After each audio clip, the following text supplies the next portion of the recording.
The problem with problems is that people think they're problems.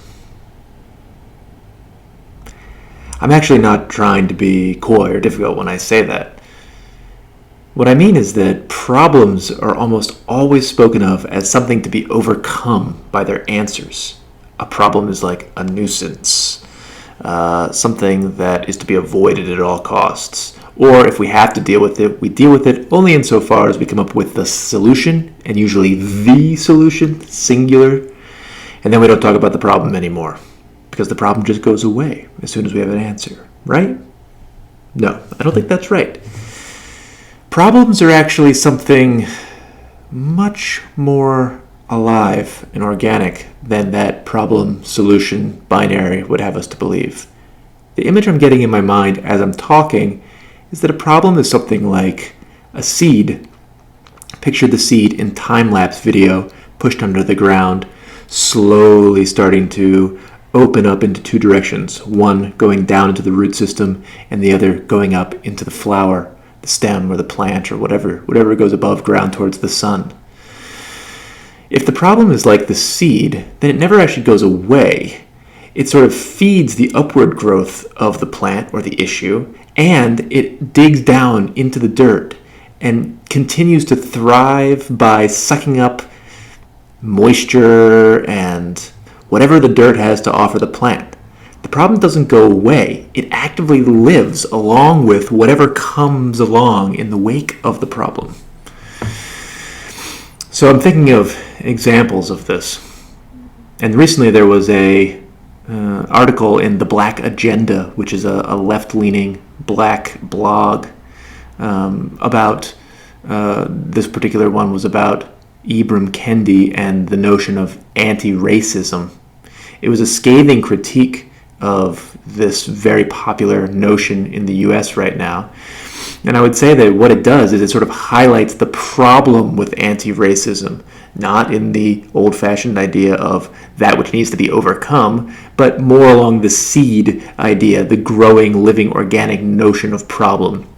So basically, though I disagree with the sort of tone of the argument, it wasn't written in order to convince people who don't believe this already, but I do agree with the content of this anti-racism article, which basically was saying that there's something deeply disturbing about the amount of money that Kendi has gotten since his books have been New York Times bestsellers. Millions of dollars donated to his different foundations, and the problem starts to appear not as that thing that we need in order to overcome racism, or if you're on the other side, another side of the spectrum, anti-racism.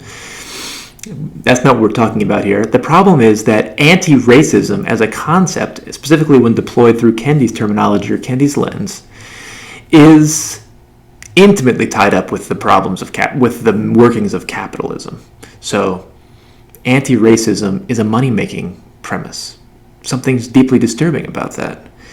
Is it actually going to have practical solutions in the world, or is it going to be a word that gets abstracted away from action and used only to make money, or to, if you're white, mark yourself as somebody who's aware of the problem and trying to fix it? Understood through this critique, anti-racism is a problem insofar as we can see what's living inside of it. A whole capitalist way of living that the United States, for example, is based on. And that's not going away anytime soon. So if we start talking about racism and anti-racism without talking about capitalism, or talking about the ways in which black ideas are sold or bought, then we're not really going to be talking about racism at all. We're going to be skirting it and talking about only the abstract level of the issue. After I read that article, I thought, well, this is going to be unpopular. And then I immediately thought of another problem, the problem of the popular. Consider it this way. Do you want something to be popular, or do you not?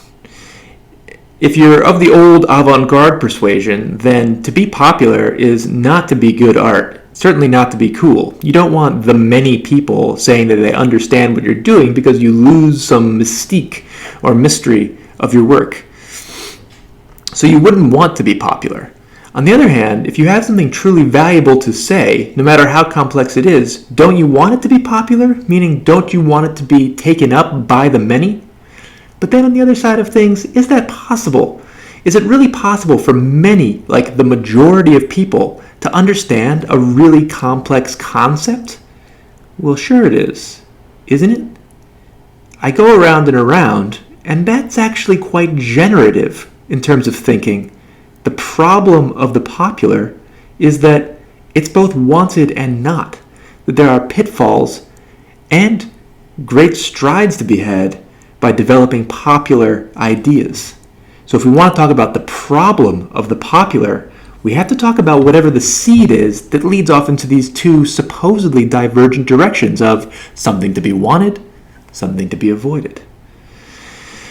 I'm talking about all of this because problems is the keyword of the Performance Philosophy Conference that's going to be held in 2021 in Helsinki, Finland.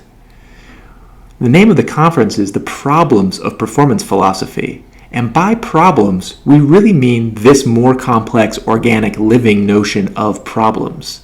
Not like what spats are there or what theoretical debates even are in the literature that's been published around performance philosophy, but what are the real driving issues that shape our practice as artists and scholars? What are the big questions that live within our artistic and scholastic offerings?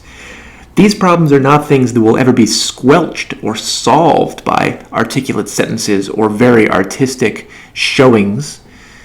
They will always be maintained, held out there as part of the artistic and scholarly expression. And that's what's so exciting about the theme. In this case, problems are not just problems. They are something much more complex. So I hope that you think about problems as something other than just problems, and that you have a look on our Facebook page to get the information about the 2021 Helsinki conference. Maybe you should come along and think about performance philosophy problems with us.